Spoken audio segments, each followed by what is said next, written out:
इस पार्ट में हम बात करेंगे इसके टाइटल, थीम, एंडिंग और इसके कंप्लीट मीनिंग के बारे में। ये सब जानने के लिए इस वीडियो को एंड तक देखिएगा। मेरी हमेशा कोशिश रहती है कि मैं आपको फॉरेन सिनेमा की उन मूवीज के बारे में जानकारी दूं जो शायद आपको कहीं और ना मिले। इसलिए ऐसी ही और दिलचस्प मूवीज के बारे में जानने के लिए इस चैनल को सब्सक्राइब करके बेल आइकन को जरूर दबा दीजिए। तो चलिए वीडियो शुरू करते हैं। हेलो दोस्तों, मेरा नाम है अमन और आप देख रहे हैं सिनेमैटिक ज्ञान। Let's get started.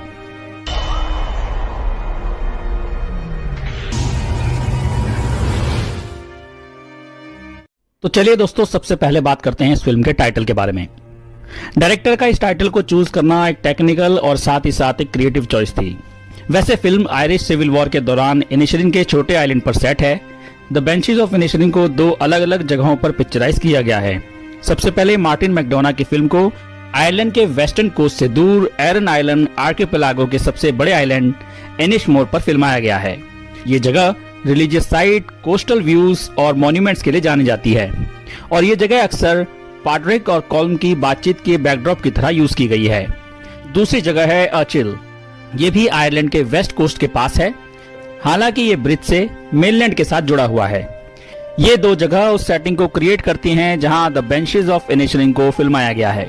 Director Ireland की ब्यूटी को फिल्म में कैद करना चाहते थे और उसमें डूब जाना चाहते थे।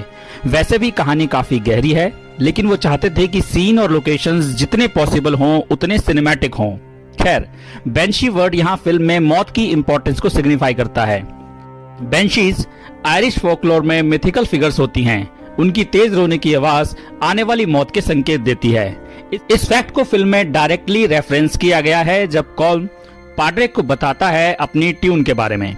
वो ये भी कहता है कि बेंशीज शायद अब अपनी मौजूदगी जाहिर नहीं करती, वो बस बैठी रहती हैं और चीजें होते हुए देखती हैं।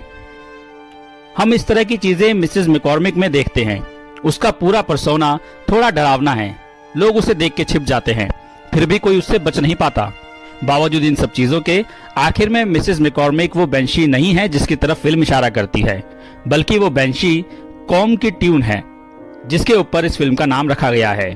ये कॉल्म का ट्यून बनाने का डिजायर ही तो है जिसने पाड्रिक के साथ उसकी दोस्ती को खत्म किया। उन दोनों की जिंदगी में तबाही और खून खराबा लाया। ये दिलचस्प बात है कि हमें कभी ट्यून पूरी सुनाई ही नहीं जाती, पर इसकी कॉम्पोजिशन खत्म होते ही वहां कुछ डेथ्स होती हैं। इसी के बाद कॉम अपनी बाकी 4 उंगलियां काटता है, जिससे अब वो ताउम्र फिडल नहीं बजा सकता। इसी के बाद जेनी की डेथ होती है, जो कॉल्म और पाड्रिक की दोस्ती में ताबूत में आखिरी कील का काम करती है। एंड के करीब मिसेस मैकॉर्मिक की भविष्यवाणी के मुताबिक इनिशरिन में मौत आ ही जाती है। डोमिनिक और जेनी की मौत हो जाती है। पूरे इनिशरिन को एड्रेस करते हुए टाइटल हमें 2 लीड्स के अलावा बाकी लोगों की जिंदगी की ओर भी देखने को मजबूर करता है। हम शोबान को ऐसी हालत में फंसा हुआ पाते हैं जहां उसे अपनी जिंदगी मीनिंगलेस लगती है और वो आइलैंड पर बाकी सभी लोगों की तरह अपने रास्ते में आने वाली मौत का इंतजार कर रही है। अपने भाई और उसके सबसे अच्छे दोस्त के बीच झगड़े के बाद शोबान को अपना फ्यूचर दिखता है और वो आइलैंड से भागकर उससे बचने का फैसला करती है। हालांकि बाकी लोगों का भाग्य तय है। जैसे ही शोबान अपने भाई को उस नाव से गुड बाय कहती है जो उसे मेनलैंड तक ले जा रही है, उसे दूर से एक फिगर दिखाई देता है जो काफी हद तक मिसेस मैकॉर्मिक की तरह ही दिखती है। यहाँ शोबान के एक्सप्रेशन में बदलाव अशुभ सा महसूस होता है, खासकर बेंशी जैसी फिगर को अपने भाई के इतने करीब देखना। पहले लेक के उस पार मिसेस मैकॉर्मिक को हाथ हिलाते समय भी उसे ऐसी ही कोल्डनेस महसूस हुई थी। उसकी ओर हाथ हिलाने के बजाय मिसेस मैकॉर्मिक ने शोबान को अपनी तरफ बुलाने का इशारा किया। ऐसा लग रहा था मानो मौत ही उसे पानी में गोता लगाने के लिए इनवाइट कर रही हो। ये काफी इंटरेस्टिंग भी है क्योंकि मिसेस मैकॉर्मिक का वो इशारा डोमिनिक के लिए भी हो सकता है, जो उस सीन में शोबान के पीछे ही खड़ा था और जल्द ही उसकी मौत हो भी जाती है। एंड के दौरान मिसेस मैकॉर्मिक की उभरती प्रेजेंस फिल्म के फाइनल शॉट में इनिशरिन पर मंडराते बादलों जैसी फील होती है। ऐसा लगता है जैसे पूरा शहर उसी अकेलेपन, गुस्से, निराशा और उन जिंदगियों की चपेट में है जिन्हें कॉल्म की तरह भुला दिया जाएगा। यही वो चीजें हैं जो हर उस इंसान की जिंदगी और सपनों की मौत के संकेत देती है जो शोबान की तरह इस आइलैंड को छोड़ना नहीं चाहते। शायद इन सभी बातों के कलेक्टिव रीजंस की वजह से ही टाइटल में वर्ड को प्लूरली यूज किया गया है। यह कोई एक बेंशी नहीं है जो चीजों की एंड का संकेत देती है, बल्कि इनिशरिन में कई ऐसी चीजें हैं। हालांकि उनमें से सभी शारीरिक या भौतिक या ऐसा कुछ नहीं हो सकते जो किसी के दिमाग से बाहर हों। चलिए दोस्तों, अब बात करते हैं इस फिल्म की थीम्स के बारे में। अगर हम इंटरनेट पर इस फिल्म के बारे में पढ़ना शुरू करते हैं तो हमें इसकी कई सारी थीम्स और इसके डेप्थ्स के बारे में जानकारी मिलती है जो बहुत ही दिलचस्प हैं। अगर हम इस फिल्म में अहम थीम को हम खोजना शुरू करते हैं तो उसमें एक इम्पॉर्टेंट थीम हमारे सामने उभर कर आती है और वो है मनमाने फैसलों की कीमत। पाड्रे के साथ अपनी दोस्ती ना रखने का कॉल्म का फैसला अचानक और मनमाना लगता है। आइलैंड कितना छोटा है, चीजों का ऑर्डर काफी हद तक सेम है और एक आदमी जो करता है वो कई लोगों को इफेक्ट करता है। कॉल्म ने पाड्रिक के साथ अपनी दोस्ती को खत्म कर लिया है।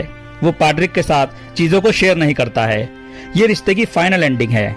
वो सिर्फ यही नहीं रुकता बल्कि वो एक अननेसेसरी शर्त भी लगाता है कि अगर तुमने अब मुझसे बात की तो मैं हर बार अपनी एक उंगली काट दूंगा। ये कंडीशन है जो असल में मैकडोना की बात को पुख्ता करती है। किसी से दोस्ती ना करना एक बात है जो कि मनमानी है लेकिन रिलेटेबल लगती है। ज्यादातर लोग शायद इसे ऐसे नहीं संभालेंगे जैसा कि कॉल्म ने किया था, लेकिन शायद आपने किसी न किसी तरह से किसी को अपनी जिंदगी से बाहर जरूर किया होगा। वक्त यूं ही गुजर जाता है, दूरियां बढ़ जाती हैं, दोस्ती खत्म हो जाती है, ये बातें होती हैं, लेकिन मैं उंगली काट दूंगा ऐसा कभी नहीं होता। कोई उससे ऐसा नहीं करवाता। कोई ये नहीं कहता कि उसे अपनी बात इसी तरह मनवानी थी। अजीब बात यह है कि एक उंगली काटने से पाड्रिक को उससे बात करने से नहीं रोका जा सकता था। यहाँ मुद्दा साफ हो जाता है। हम ये समझ जाते हैं कि ये फिल्म आयरिश सिविल वॉर पर एक कॉमेंट्री है। कॉल्म और पाड्रिक दो warring groups Irish free state और आयरिश रिपब्लिकन आर्मी को रिप्रेजेंट करते हैं। ये ऐसा है जैसे मैकडोना ये दिखाना चाह रहे हों कि दोनों पक्ष कितने अपमानजनक हैं।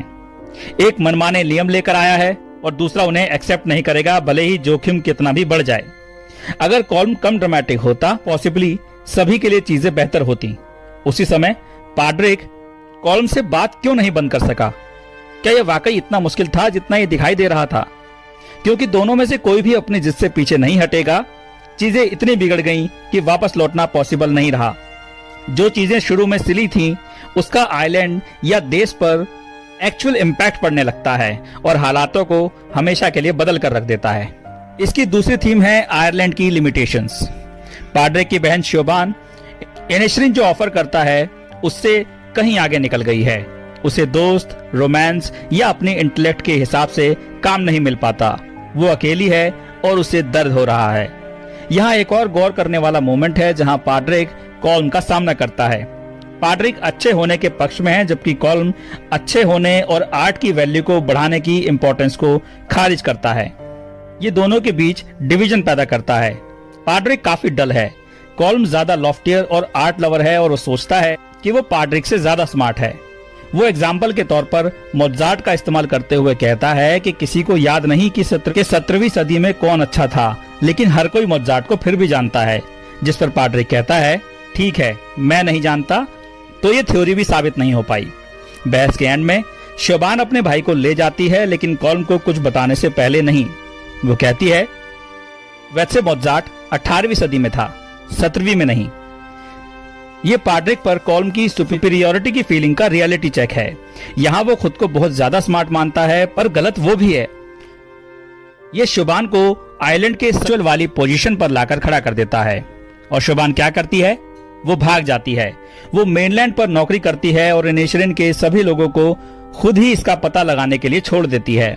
ऐसा लगता है कि ये आयरिश सिविल वॉर की वजह से हुए एक प्रकार के ब्रेन का यूफेमिज्म है। लड़ाई से तंग आकर हजारों लोगों ने एक्चुअल में इंग्लैंड, यूएसए और बाकी जगहों पर अपॉर्चुनिटीज की तलाश में आयरलैंड को छोड़ दिया था। चलिए दोस्तों, अब इसकी एंडिंग को समझने की कोशिश करते हैं, लेकिन उससे पहले एक बार शॉर्ट में समझते हैं कि एंडिंग में आखिर होता क्या है। शोबान मेनलैंड में काम करने के लिए पाड्रिक को छोड़ देती है। टूटा हुआ पाड्रिक फिर अपनी डोंकी जेनी को मरा हुआ पाता है कॉल्म की फिंगर से चोक होने की वजह से। पाड्रिक कॉल्म का घर जलाकर इसका बदला लेने का फैसला लेता है। वो कॉल्म को इस बारे में इन्फॉर्म भी कर देता है और ये भी कहता है कि वो चाहता है कॉल्म उस वक्त घर पर ही रहे। जब वो आग लगाता है तो कॉल्म अंदर ही होता है। फिर पाड्रिक को शोबान का खत मिलता है जिसमें वो उस मेनलैंड की अपनी जिंदगी के बारे में उसे बताती है और उससे वहां आने के लिए प्लीड करती है। वो जवाब लिखते हुए बताता है कि इनिशरिन में क्या चल रहा है। उसे डोमिनिक की लाश के बारे में भी बताता है। हालांकि वो जेनी की मौत और कॉल्म के घर में आग लगाने वाली बात नहीं बताता। अगली सुबह बीच पर जाके उसे पता चलता है कि कॉल्म जिंदा है। कॉल्म उम्मीद करता है कि अपना घर खोने के बाद वो और पाड्रिक अब बराबर हैं। पर पाड्रिक कहता है अब कुछ भी करके इन सब चीजों से वापस नहीं आया जा सकता। पाड्रिक के जाते वक्त कॉल्म से डॉग का ध्यान रखने के लिए थैंक्स कहता है और पाड्रिक एनी टाइम कह के रिस्पॉन्ड करता है। मैकॉर्मिक दोनों को अलग होते हुए देखती हैं और इसी के साथ फिल्म एंड हो जाती है। आखिर इन सब चीजों का मतलब क्या था? चलिए पहले डोमिनिक की मौत के बारे में बात करते हैं। क्या वो एक एक्सीडेंट थी या वो एक सुसाइड थी? उसकी मौत एक सिग्निफिकेंट हादसा है। उसकी जिंदगी के दुखद हालात ये बताते हैं कि उसे अपनी जान लेने के लिए मजबूर किया गया होगा। फिल्म दो लाइफ लॉन्ग दोस्तों कॉल्म और पाड्रिक के बीच के रिश्ते को पोर्ट्रे करती है, जो खुद को उस वक्त रुकावट में पाते हैं जब एक अचानक अपना रिश्ता खत्म कर देता है, जिसकी वजह से दोनों के लिए खतरनाक कॉन्सिक्वेंसेस होते हैं। उनके अलग होने के कॉन्सिक्वेंसेस में डोमिनिक की मौत भी शामिल है। फिल्म में डोमिनिक की लेक के पास जाने और डूबने की वजह से मौत हो जाती है। शायद शोबान के रिजेक्ट किए जाने के बाद वो अपनी जान लेता है और वो पाड्रिक को भी एक इंसान के तौर पर बदलता हुआ भी देखता है। ये दोनों ही मोमेंट उसकी जिंदगी में खास अहमियत रखते हैं। इस एंडिंग में सबसे अहम चीज क्या थी? इस फिल्म से पता चलता है कि कैसे स्वीट और अच्छा पाड्रिक इतना टूट जाता है कि वो जेडेड हो जाता है। वो ना सिर्फ उम्मीद और खुशी की फीलिंग्स को खो देता है, बल्कि वो उन सभी चीज को भी खो देता है जिनकी वो परवाह करता है। शोबान चली जाती है, जेनी मर जाती है, डोमिनिक मर जाता है और कॉल्म उनके रिश्ते को इम्पॉसिबल बना देता है। एक इंटरव्यू में पाड्रिक का किरदार निभाने वाले कॉलिन फैरल ने बताया कि कैसे फिल्म के एंड में पाड्रिक एक ऐसा आदमी बन जाता है जो वायलेंस में विश्वास करता है और वो ये भी नहीं सोचता कि इसे किसी जस्टिफिकेशन की जरूरत है। वो उसके क्रूएल और कर्स्ड होने के बारे में बात करता है, उस पाड्रिक से बिल्कुल उल्टा जो फिल्म की शुरुआत में हमें देखने को मिलता है। अनफॉर्चुनेटली ये एक रियलिस्टिक ट्रांजिशन जैसा लगता है। जिंदगी में चाहे शुरुआत में कोई कितना भी अच्छा, प्यारा या मासूम क्यों ना हो, इवेंचुअली हर कोई थोड़ा सा डार्क और थोड़ा उदास हो ही जाता है। ये जिंदगी के साथ आने वाली तबाही की वजह से खुद को पूरी तरह से ना खोने के बारे में है। पाड्रिक अपने दर्द और अकेलेपन को पूरी तरह से अपने ऊपर हावी होने देता है, हालांकि वो इस नियति को भी एक्सेप्ट करता है। शोबान उसे एक और जिंदगी और एक नई शुरुआत का ऑफर करती है, लेकिन वो अकेले और अलग थलग रहकर उसी छोटे आइलैंड पर रहने का फैसला करता है। जिंदगी उसे डार्क बना देती है, लेकिन वो कोई और ऑप्शन आजमाने के बजाय इसे एक्सेप्ट करने का डिसीजन लेता है। ये द बेंचेस ऑफ इनिशरिन को दोस्ती पर बनी हुई सबसे सैडेस्ट फिल्मों में से एक बनाता है। चलिए दोस्तों, अब समझते हैं कि ये फिल्म हमें निराशा और मोर्टेलिटी के बारे में क्या समझाती है। ये एक्चुअल डेथ और मेटाफोरिकल डेथ के बारे में एक फिल्म है। कई इंटरव्यूज में डायरेक्टर डोना ने अपनी फिल्म को एक ब्रेकअप फिल्म कह के डिस्क्राइब किया है। The Banshees of Inisherin best breakup फिल्मों में से एक है, क्योंकि ये डंपी और डंपर के दर्द को बखूबी हमारे सामने रखती है। हालांकि मोर्टेलिटी के बारे में बातचीत और एक पर्पस को ढूंढना इस फिल्म के डीएनए के लिए उतना ही जरूरी भी है। कॉल्म ने पाड्रिक के साथ चीजों को खत्म करने का फैसला किया क्योंकि उसे एहसास हुआ कि वो बूढ़ा हो रहा है और वो भी इस दुनिया में कुछ कंट्रीब्यूट किए बिना, खासकर आर्ट के फॉर्म में। वो ऐसे इस दुनिया को छोड़ना नहीं चाहता है, वो भी अपना वक्त बर्बाद नहीं करना चाहता। उसके पास एक बहुत ही रियल ह्यूमन फियर है। कॉल्म अपनी निराशा और डिप्रेशन की फीलिंग से भी जूझ रहा है। एक इंटरव्यू में कॉल्म का किरदार निभाने वाले ब्रैंडन ग्लीसन ने इसके बारे में बात की। वो कॉल्म की अपनी उंगलियां काटने की बात करते हुए कहते हैं कि ये उसके सुसाइडल नेचर का एक एग्जाम्पल है। ऐसे कई और मोमेंट भी हैं जिनमें हम कॉल्म को डिप्रेशन से जूझते हुए देखते हैं, जिसमें उसके कन्फेशंस और यहाँ तक कि द बेंचेस ऑफ इनिशरिन का एंड भी शामिल है, क्योंकि वो अपने जलते हुए घर में मौजूद रहता है। वो मौत को एक्सेप्ट करता है, हालांकि कोई चीज उसे इसके कॉन्ट्ररी डिसीजन लेने पर मजबूर कर देती है, क्योंकि फिल्म के एंड में वो जिंदा होता है। कॉल्म इकलौता ऐसा कैरेक्टर नहीं है जो ब्लीक फ्यूचर की पॉसिबिलिटी से जूझ रहा है। पाड्रिक बहुत कुछ खो देता है और प्रोबेबली वो भी एक खाली और लोनली फ्यूचर देख लेता है। वो जानता है कि उसे फ्यूचर और इवेंचुअली मौत का सामना करना पड़ सकता है, और वो भी बिल्कुल अकेले। डोमिनिक के साथ भी शायद यही हुआ होगा। डोमिनिक सालों से अब्यूज का शिकार हो रहा है, लेकिन ऐसा लगता है कि उसने कुछ सपने और उम्मीदें भी कायम रखी हैं। उसे रियलिटी का दो तरफा एक्सपीरियंस तब मिलता है जब उसे पता चलता है कि पाड्रिक बदल गया है और शहर के बाकी लोगों की तरह ही वो डार्क होता जा रहा है। वो शोबान के साथ रहने का अपना सपना भी खो देता है। मेरा प्रिंसिपल ये है कि डोमिनिक ने भी अपने फ्यूचर पर नजर डाली और अकेलेपन, अब्यूज और निराशा के अलावा उसे और कुछ नहीं दिखा। उस डार्क लाइफ को गले लगाने के बजाय वो मरने का फैसला करता है। डोमिनिक का दर्द कुछ हद तक छिपा हुआ है क्योंकि वो यहाँ एक प्रकार का फूल कैरेक्टर है, कॉमिक रिलीफ है, लेकिन वो बाकी कैरेक्टर्स की तुलना में और भी ज्यादा उथल पुथल से गुजर रहा है। वो मौत को निराशा से बचने का एक लौता उपाय मान सकता है। वैसे डोमिनिक की मौत के बारे में बात हो ही रही है तो यहाँ कई और दिलचस्प चीजें हैं जो जानने लायक हैं। ये कैरेक्टर लास्ट ईयर के सबसे बेहतरीन कैरेक्टर्स में से एक है, जिसमें सिंपल माइंडेड वाला डोमिनिक धीमी सोच वाला है और वो कॉल्म के अलावा पाड्रिक का दूसरा दोस्त है, क्योंकि वो कॉल्म के छोड़े जाने के बाद उसी का सहारा लेता है। वो बिना मसाले के खाने के जितना फीका हो सकता है, लेकिन वो सोने के दिल वाला एक अच्छे स्वभाव वाला लड़का है, जो तब और भी बदतर हो जाता है हमें उसके पिता के फिजिकल अब्यूज के बारे में पता चलता है। फिल्म के पहले एक्ट में डोमिनिक का फादर पेडार आइलैंड की इकलौती लोकल शॉप में मिसेस ओराइडन को बताता है कि एक लोकल आदमी झील में डूब गया। वो कहता है लड़के की उम्र महज 29 थी, उसके साथ कोई दिक्कत भी नहीं थी, बेवकूफ आदमी। इस फिल्म के क्लाइमैक्स पर मिसेस मैकॉर्मिक पेडार को लेक की तरफ ले जाती हैं डोमिनिक की फूली हुई लाश को दिखाने के लिए, जिसने साफ तौर पर पेडार की अनबिलीवेबल वायलेंस के मद्देनजर खुद को मार डाला था। इस बार उसके मुंह से फूल या बेवकूफ शब्द नहीं निकलता। उसके फूले हुए शरीर को मिसेस मैकॉर्मिक ने एक हुक की मदद से पानी से बरामद किया। ये वही हुक है जिसके साथ डोमिनिक को फिल्म की शुरुआत में खेलते हुए दिखाया गया है।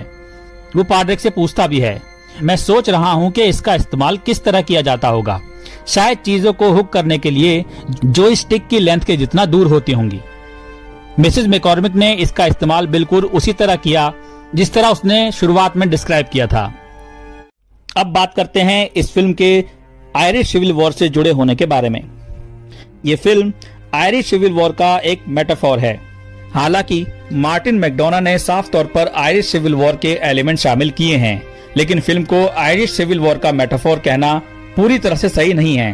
जब एक इंटरव्यू में उनसे इस बारे में पूछा गया तो उन्होंने फिल्म में कुछ मोमेंट्स को आयरिश सिविल वॉर के दौरान ऐतिहासिक घटनाओं से सीधे तौर पर जोड़ने से इनकार कर दिया था। हालांकि मैकडोना इस बात से इनकार नहीं करते कि कॉल्म और पाड्रिक के बीच मेटाफोरिकली कॉन्फ्लिक्ट और वॉर के आइडिया से जुड़े हैं, खासकर पहले के अलाइज या सिटीजन्स के बीच।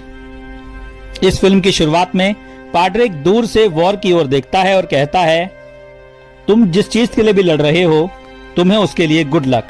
ये बात कॉल्म और पाड्रिक के बीच झगड़े का एक सारांश है। इसकी वजह वॉर से कम मायने रखने लगती है, लड़ाई नतीजे या फैक्ट से ज्यादा जरूरी है। उनके कॉन्फ्लिक्ट के डायरेक्ट और इनडायरेक्ट रिजल्ट के रूप में बहुत ज्यादा ब्लडशेड और मौतें होती हैं। शोबान इवेंचुअली जाने का फैसला करती है क्योंकि वो ये देखने से इनकार करती है कि चीजें कितनी दूर तक जाती हैं। एक इंटरव्यू में मैकडोना ने बताया कि कैसे वो इस स्ट्रगल को सिविल वॉर के साथ सिंबलाइज करना चाहते थे। ये खासकर उन लोगों के बीच एक खूनी और भयानक सिविल वॉर थी जो 6 महीने और 1 साल के पहले एक ही पक्ष में थे और जो कमोबेश एक ही चीज में विश्वास रखते थे। इसकी सडननेस और इसकी क्रूएलिटी कुछ ऐसी थी कि वो एक तरह से इसमें एक मिरर बनाना चाहते थे। एक्चुअल एंडिंग में पाड्रिक ने कॉल्म के साथ लाइफ लॉन्ग वॉर डिक्लेयर की, जो अपने किए और अपने दोस्त को ऐसा बना देने के लिए पछतावे से भरा हुआ लगता है। हालांकि ये उम्मीद की हल्की सी झलक के साथ खत्म होता है। कॉल्म ने अपने डॉग की देखभाल करने के लिए उसको थैंक्स किया और नाराज होने के बावजूद पाड्रिक ने उसे गर्मजोशी से रिएक्शन भी दिया। ये छोटे छोटे इशारे कुछ उम्मीद का सिग्नल देते हैं। पाड्रिक और कॉल्म कम से कम एक दूसरे के साथ सभ्य होने का रास्ता ढूंढ लेते हैं। ये सबसे होपफुल फिल्म का एंड नहीं है, लेकिन इसमें कुछ उम्मीद है, भले ही फिर वो उम्मीद राख के नीचे दबी हुई हो। आखिर में मैं यही कहना चाहूंगा कि कॉल्म को वो मिल ही गया जो वो चाहता था।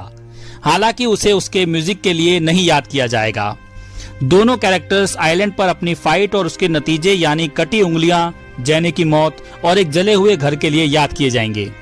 छोटे शहर के लोग जैसे मिसेस ओराइडन गॉसिप के लिए जीते हैं। सभी को ये बातें कैसे न कैसे तो पता चल ही जाएंगी और दशकों तक उन लोगों को यहाँ भुलाया जाना बहुत मुश्किल लगता है। आखिर में दोनों ने वो खो दिया जिससे उन्हें बहुत प्यार था। कॉल्म में अपनी म्यूजिक प्ले करने की एबिलिटी और पाड्रिक की एसेंस यानी अच्छा होना, नाइस होना। अच्छे आदमी अजनबियों को उनके फादर की मौत के बारे में झूठ नहीं बोलते या किसी का घर नहीं जलाते। उसने कॉल्म की उंगलियों की तरह अपनी नाइसनेस को काट दिया। उसने पब में बोल्डली ये डिक्लेयर किया कि वो कॉल्म का घर जला देगा, बिल्कुल वैसे ही जैसे कॉल्म ने अपनी उंगलियां काटने का डिक्लेरेशन किया था। दोनों बिल्कुल सीरियस थे। सालों की दोस्ती दोनों को बिना कुछ कहे बात करने का मौका देती है, क्योंकि पाड्रिक कॉल्म के जाने के बाद उसके डॉग का ख्याल रखने का वादा करता है बिना ज्यादा कुछ कहे।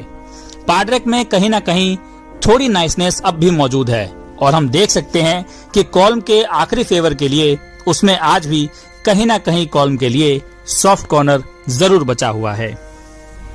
और यही आखिरी कुछ पल हमें इस फिल्म को समझने में काफी मदद करते हैं।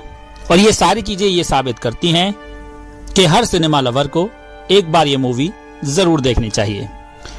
तो दोस्तों, ये था द बेंचेस ऑफ इनिशरिन के टाइटल, थीम्स, मीनिंग और एंडिंग का एक्सप्लेनेशन। आई होप आपको अब ये पिक्चर ज्यादा बेहतर तरीके से समझ आ गई होगी और मैं उम्मीद करता हूं कि आपको ये वीडियो अच्छी लगी होगी। अगर अच्छी लगी है तो उसको लाइक कीजिए।